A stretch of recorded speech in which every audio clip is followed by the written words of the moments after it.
Hi, welcome to Barvotti's 69th live screening of Tools for Creatives, and a special hi to Stephen, who just started following us.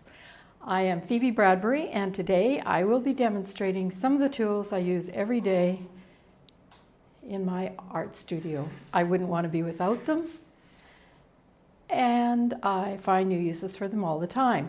There will be promotional offers during the program, and the promo codes will be active during the demonstration and for about half an hour after.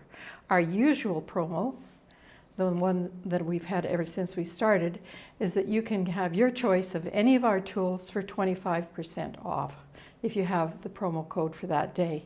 The current time is 12 noon Central. Is it April the 4th? April the 4th, 2022.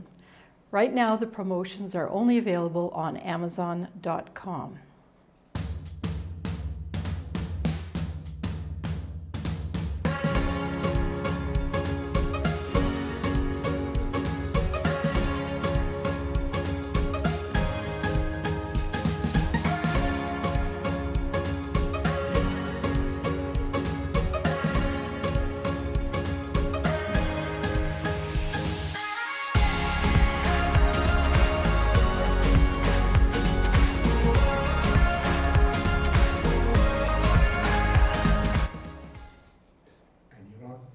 I'm on again?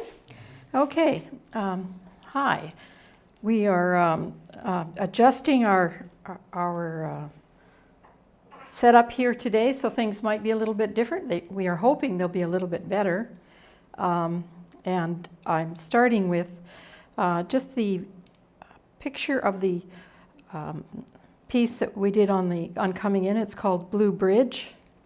The names are on the back here, but I do remember this because we did it. It's one of the early ones we did November the 3rd, 2021 on Yupo paper, and it is now ready to be, it'll be for sale in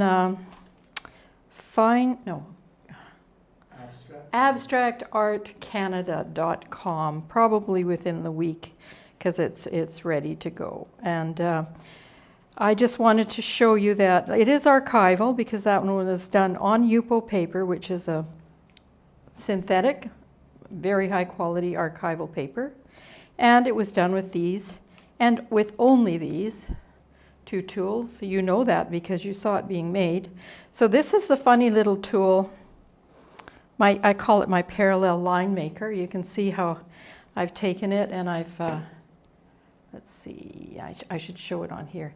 I've cut holes in the ends here, and they're not measured or anything. I just chopped it because I wanted 3 parallel lines, or actually 6, I guess, if you count the innies and the outies. But so I got 3 parallel lines out of that. And that tool and this tool, the 3-inch Barvotti Mottler, I'm sorry, I'm having a little bit of trouble right now. Those are the only tools I used for making that. So I wanted to show you that one. I'm also going to show you the one that we're going to go on the outgo.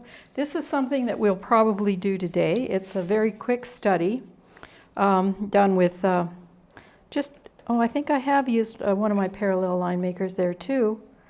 I think I've used this little one here. And it's done on non-archival plastic freezer paper. And the reason I like to use freezer paper for these demos is it's very slick and you can make things really quick. So you can see I've used this tool here,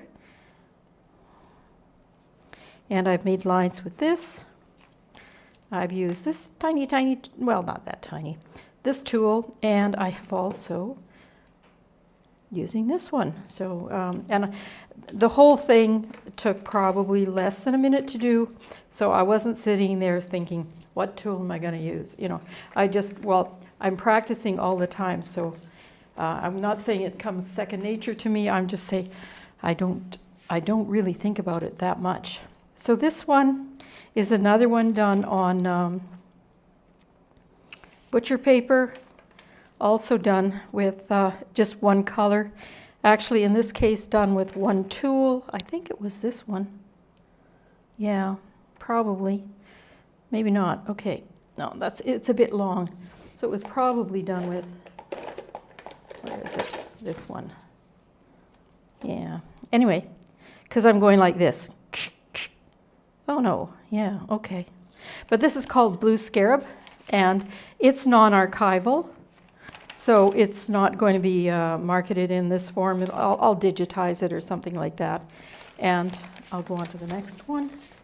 And we'll do some of these today. We'll do some of these on butcher paper. And we will do some of these. These are done on archival paper. And where's the first one that I did? Ooh. Can't see my favorite first one. Oh, here it is. This is the first one that I, it's not much different than the other ones, but so this is where I painted some Yupo paper.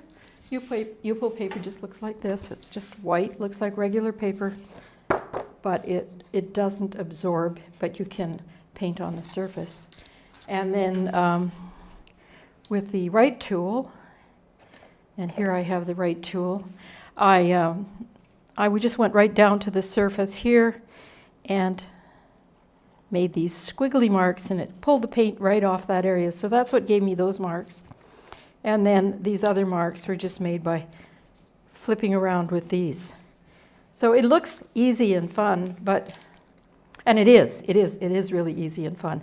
You just have to get started and do it regularly. And demoing these things, I am doing it regularly, just about every day. Okay, so that's one. I'm just going to show you 3 of them because I'm going to try and do something like this today. And it took me a bit of, this was very accidental. I was painting this background paper because I wanted it to be black, and I thought, I wonder what would happen if. And then I started doing that. And I liked it so much. And then I tried to repeat it with this one. And it's almost as good, but it was really hard to get the background in. And it was really hard to scrape through the light. So then I lightened the water, and I got this one. So today we're going to do a couple of versions of that. And this is the one on the outgo. So like you saw one on the ingo with set to music. This is called Purple Domain, and it's also set to music. I just wanted to let you, to help you get through that, so you'll know what it was. Okay. So I usually like to start painting really quick. It's more fun, probably for both you and me, than to have me going over. I will explain some of the tools, and they are all really well explained on our website. And here we go. So I've just got some amzn.to blue here. Just trying to open it, and there's a different kind of opening. Okay, it's open now. Let's see. Ooh, that's a lot. Now this is an amzn blue from and a more expensive product. Oh dear, I haven't got it. This is a golden one, and I just wanted to check, see if they're the same color. This one doesn't even seem to be coming out. So we might do that check a little later when I can get it out. Is it coming? No. Okay, let's do some other colors. We won't do our blue thing here. We will do, oh boy. Maybe go out and turn your things upside down before the class.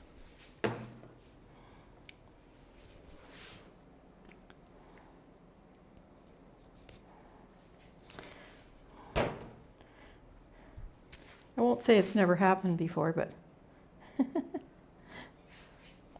okay. And I just have, well, I really like this yellow. So, well, I'm not going to put it in. I'll put a little bit of this. And I think it's quite wet. So, ooh, yeah, there's a lot of that. So I am sort of in the center. And this has been a bit of a problem for us sometimes, because sometimes I just start off any old place. So here's one that I have also made into a tool. It's not one of our brand. It's an old one that I had. So I felt fairly like I wasn't really ruining anything that I cared about. It's a little crumbly. It has a wooden handle, which makes it not quite as good as ours, because these are pressed, very highly pressed plastic. It has a hole for hanging things up. And the silicone is much softer. They're about the same size as silicone, but this is an older brush, or an older modeler, but I've had these for several years too, and they've never gone sort of crumbly like that. So let's just get started here. And I don't know what brand this is. So, ooh, I'm sorry. Should try and keep my reactions to myself. To clean them, I keep damp cloths. In this case, I have just started a new package of damp dark brown face cloths because they do start to stain after a while, but very inexpensive on Amazon. Let's try. Oh, I'm going to try with one of these. And this is something that I would do on my own, that I will be doing as soon as we get into my new studio. And we'll show you a picture of this, the beginning of the studio. So that is laying down. So I'm laying down the color there. That's a quinacridone red, a beautiful transparent red. And when you scrape through, you scrape through to the paper, so you're getting a look at what this looks like when it's spread with when it's spread very thinly against a white background.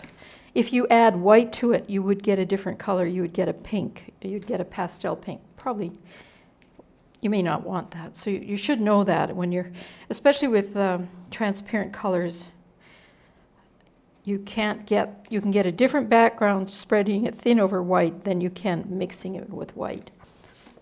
Okay, so let's play with this one. Ooh. So this is a non-transparent blue-green.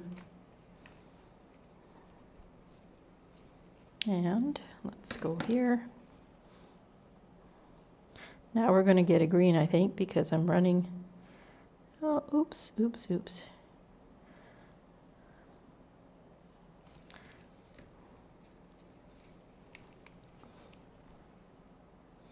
Let's try this androthone through here. Ooh. Okay. Ooh.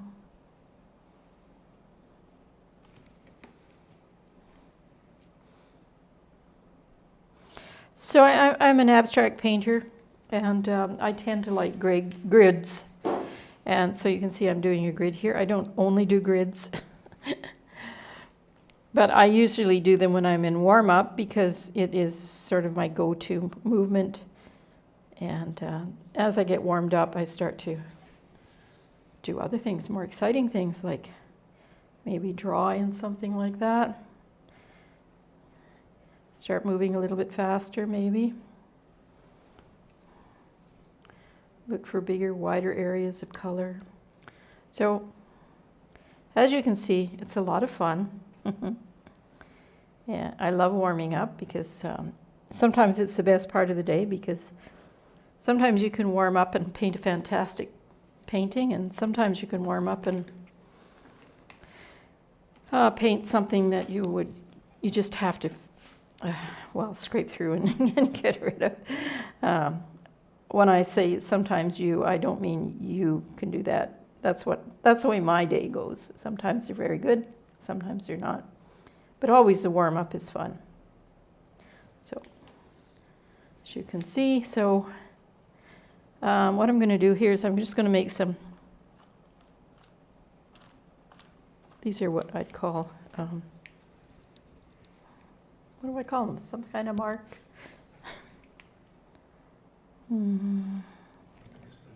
Expressive marks. Thank you, Preben. Some days my mind works better when I'm painting than when I'm talking.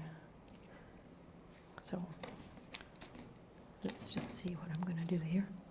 When I'm doing this, I'm enjoying what I see when I pull through, because I see these other things underneath. And sometimes, especially if you're doing grids, it sometimes looks like a big map or something like that. Sometimes you just want big gobs of color. And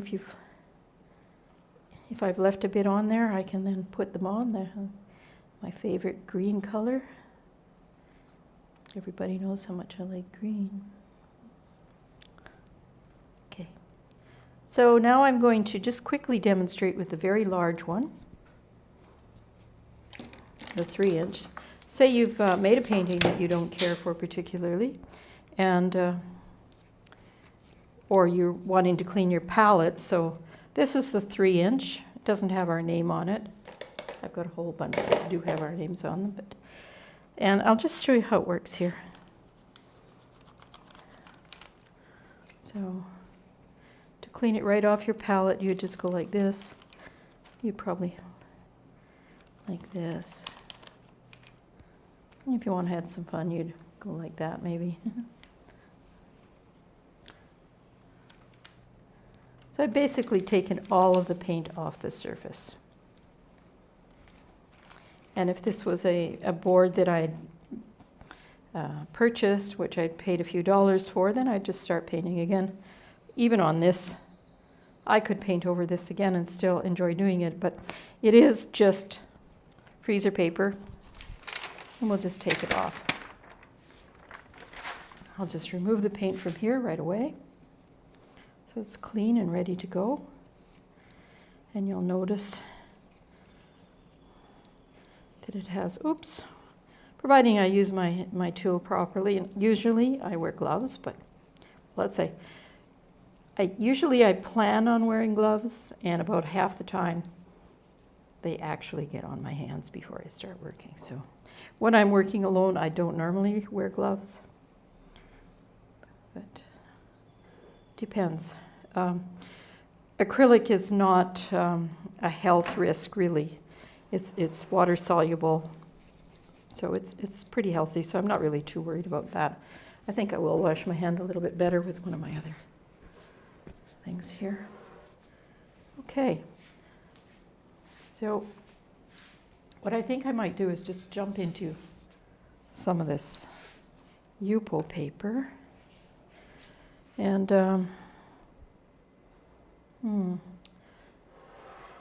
could I ask you to get something for me, Previn? Yeah. You know, one of those little foam brushes on the table out there? Okay. I think there's one. Oh, there's one right in the corner here. This one. Yep, I just need something to spread this stuff. Thanks. So I've been working with what I can use to spread this surface so that it's just very, oh yeah, and I was going to use a special one. Okay, I've put, these are both Yupo paper, but this one I decided to put just a layer of a clear gloss on. Maybe what I'll do is I'll try it first without the gloss and then second with the gloss. And then we'll, oh, here's my Payne's Gray. So this is something that I want to put in rather light. And for that, I'm going to probably need a bit of water.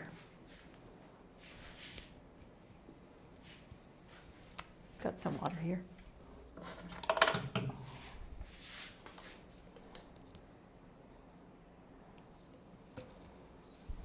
So Payne's Gray is, well, it's a dark, it's like an indigo blue.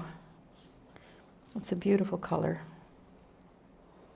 And it's very, I probably put too much on there. Okay, let's just wipe some of it up.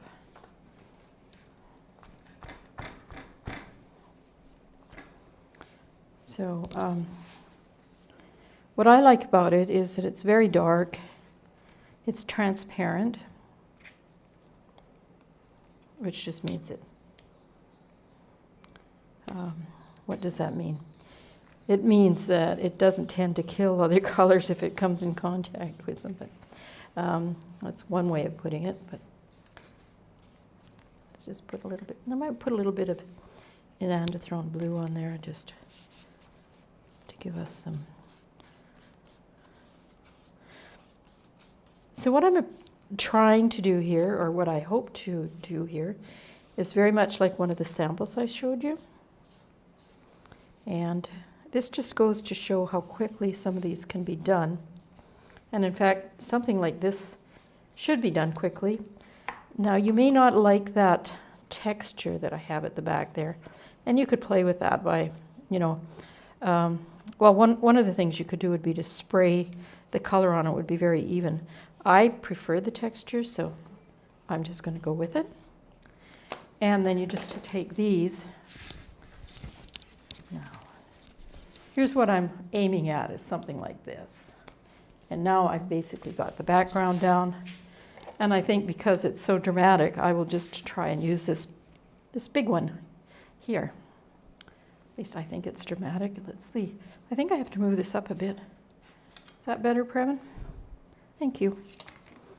Okay. I'm lucky I got somebody watching me here.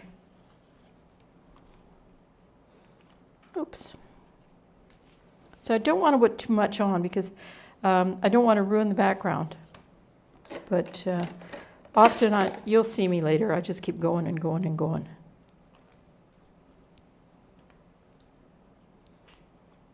See, these are just expressive marks, almost three-dimensional.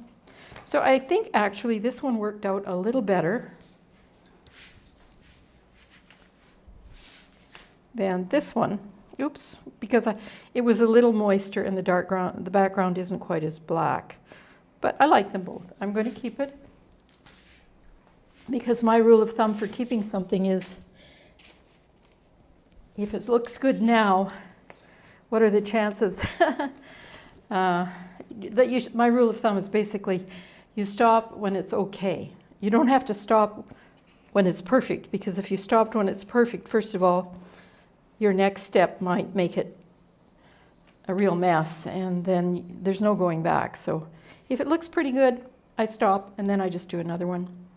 And we're going to use the same thing, only I've got a little slick, remember I said I had a little slick surface on here?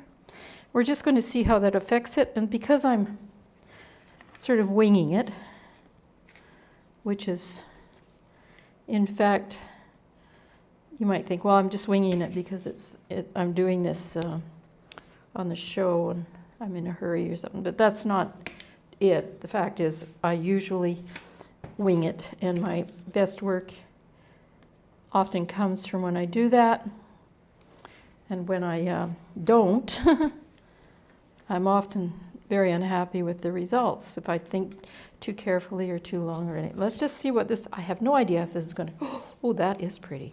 But what I think about this is that it's not going to hold the incisive marks as well. We'll just see that a little bit more. So you can see it sort of burbling. It's almost running. See? It's running down the paper. Did you say something, Prep? Yeah, do you want to show why you're mixing? Oh, I'm mixing here.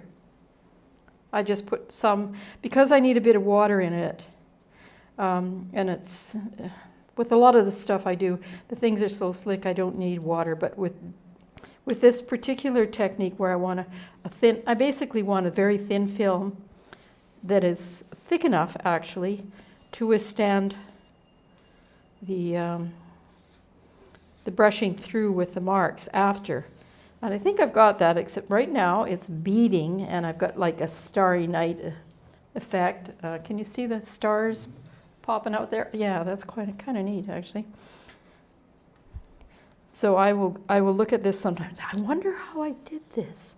How did I get and it's probably beading off partly because I put that undercoat, not quite dry, of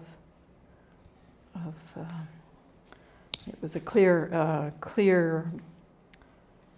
not a gel, but a gloss. It was a clear gloss coat. So I'm going to do the same thing, only I'm going to maybe use a slightly different one. And we'll see how, if it folds over. Ooh, that's fun. That's a lot of fun.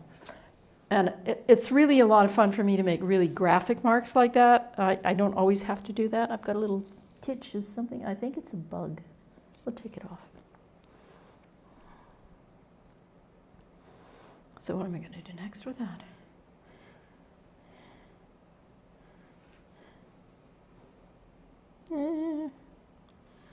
it's not too...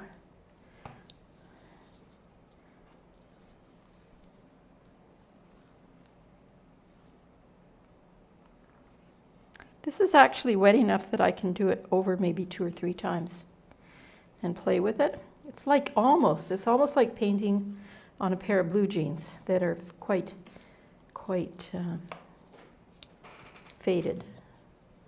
And I can add more dark if I want to, but I'm not going to. So this is quite a lot of fun. Where is, oh, here's one. Let's just start going like this.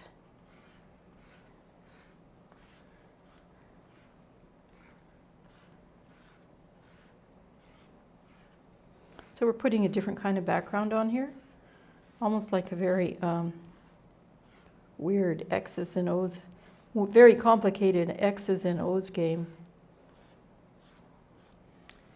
And or woven cloth. So what would happen if I just decided to go a different way? Oh, see, that does show up, doesn't it? So I can do that. And maybe I make another box this way. And then what would happen if I just sort of melted some together? Maybe I did something like this. Ooh. Oh, it's got a little thing on the side. Ooh. If I did this here. So you can see I'm starting to play with repeating patterns, different kinds of backgrounds, layering one kind of thing on top of another. So this might not look too this is a little darker than it should be, but it's not too bad. I'm gonna work with this one a little bit.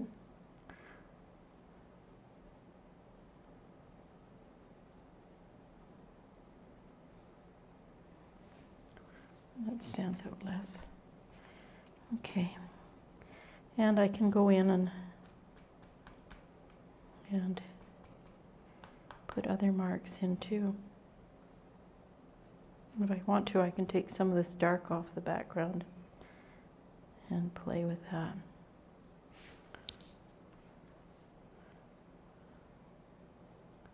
So, once again, not a masterpiece, but am I happy with this?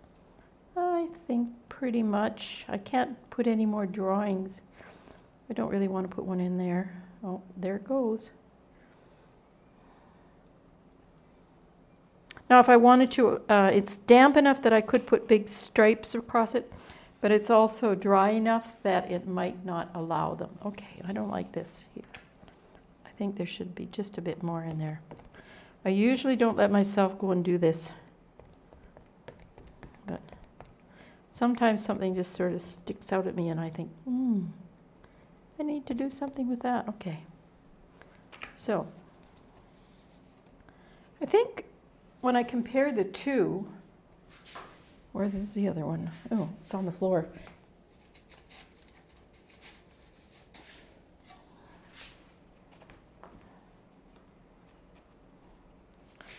They're almost like two completely different styles of work. This is like somebody making a quilt, but I'm going to keep them both.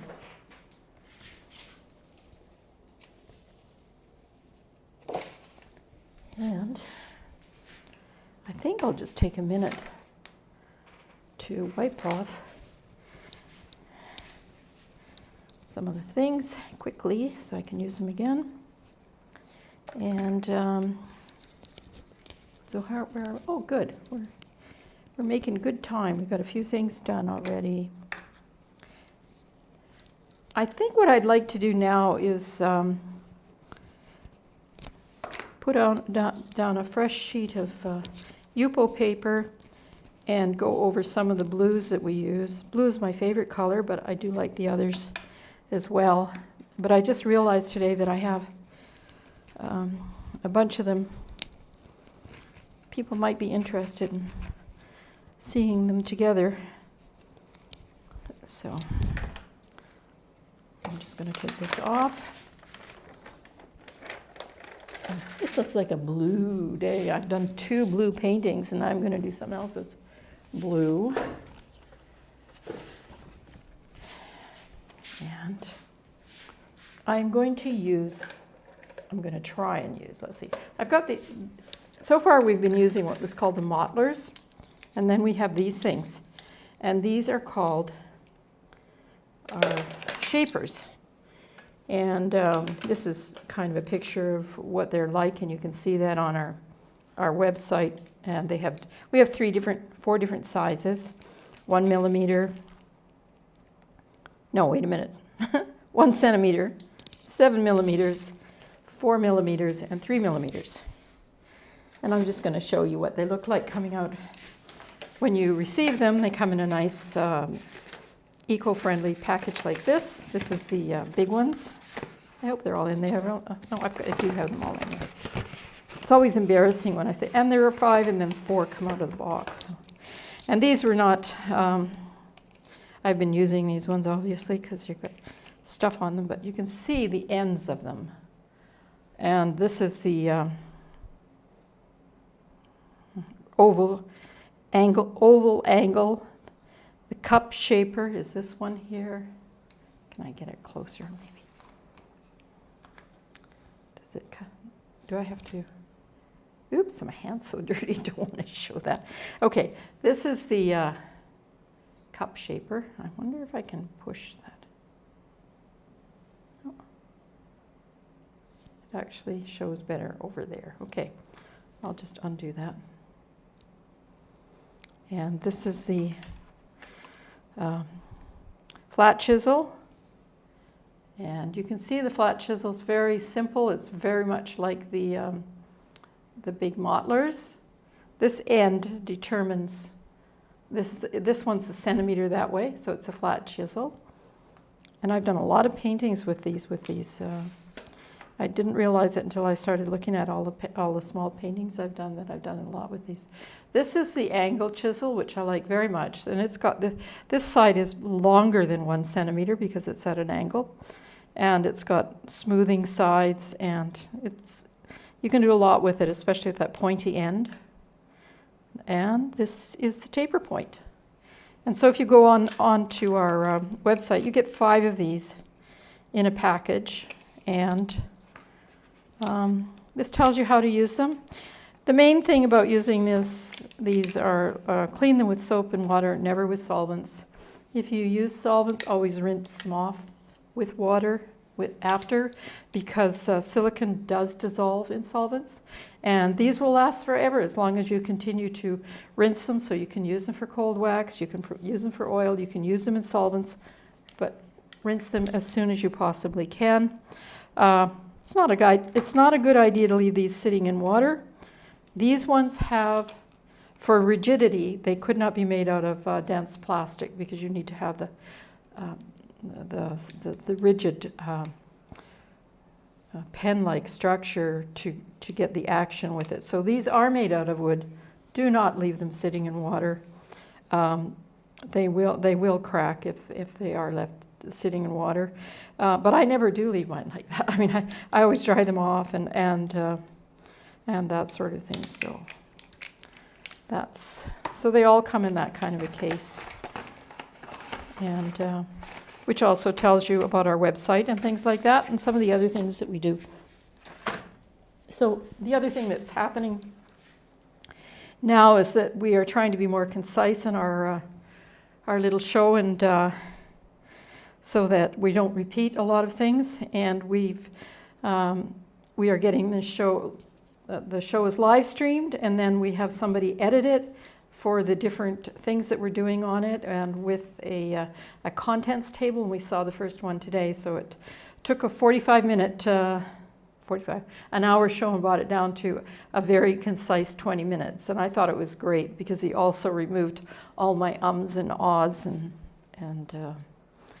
other little ticks, so that was great. So today I'm going to just do this blue thing.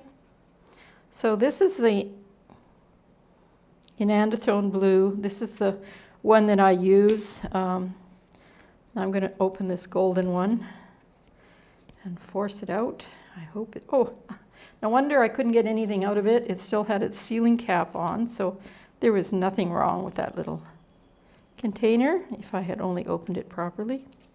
So that just goes to show. Oops. I'm just going to put that down there. And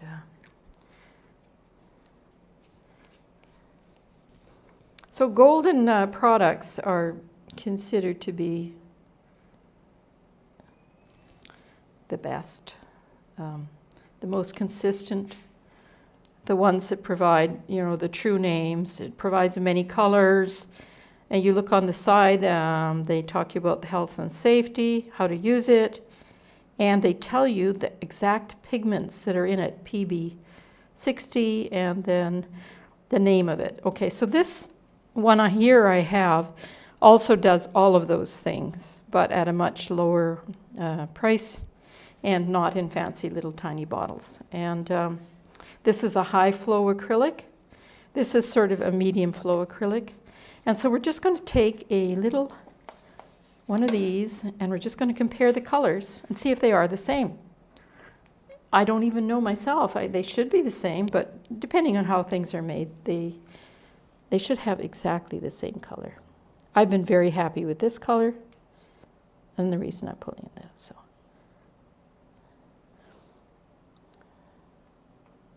okay, that's an andethone blue. And this is, what do they call it? I don't think they call it an andethone, they call it anthraquinone. They're the same thing. It's the same. So to me, those look the same. Maybe this one's just a touch redder, but it could just be the way I spread it. And I did clean before I spread it. Okay, so those are the, I'm not going to write down, I will write it on the paper later. Oh, wait a minute. This is, let's see if I can get this. This is N, and this is G for golden. And this is anthraquinone in andethone. Anthraquinone.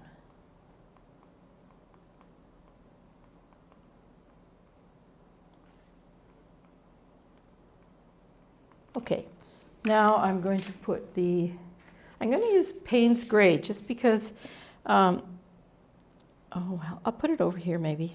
No, I'll put it down later because we don't usually think of that as, let's put a phthalo blue down. So this is the one that is the background of a lot of the paints, and I'm going to put a ultramarine blue.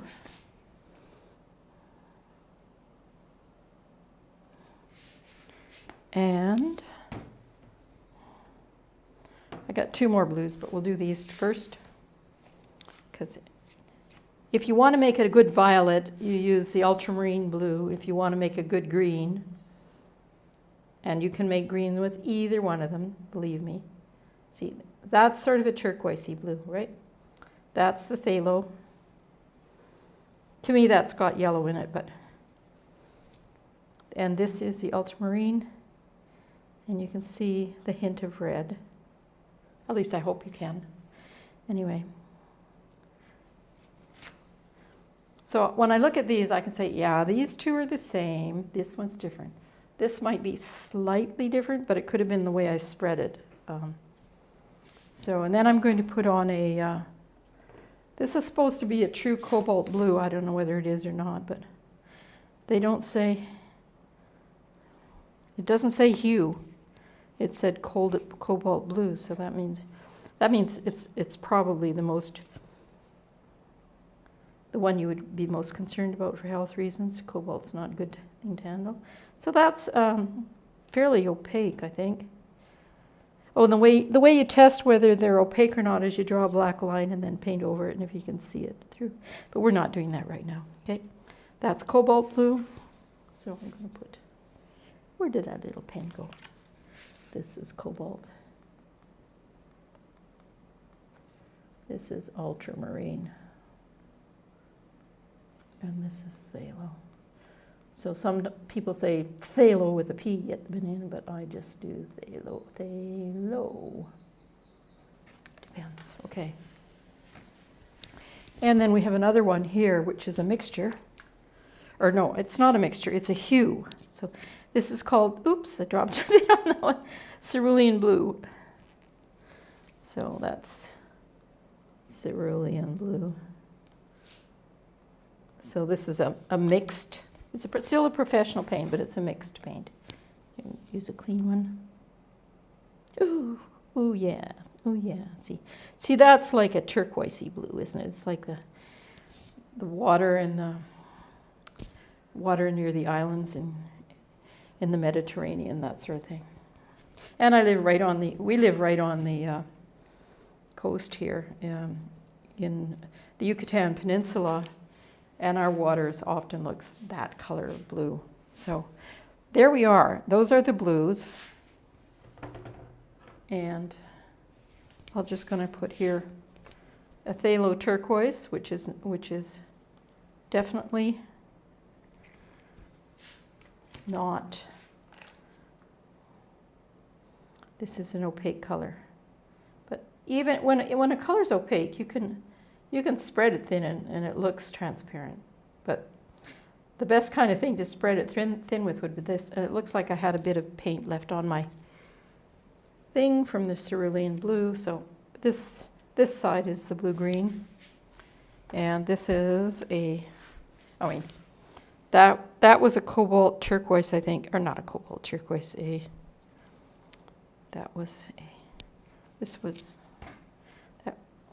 this is blue-green.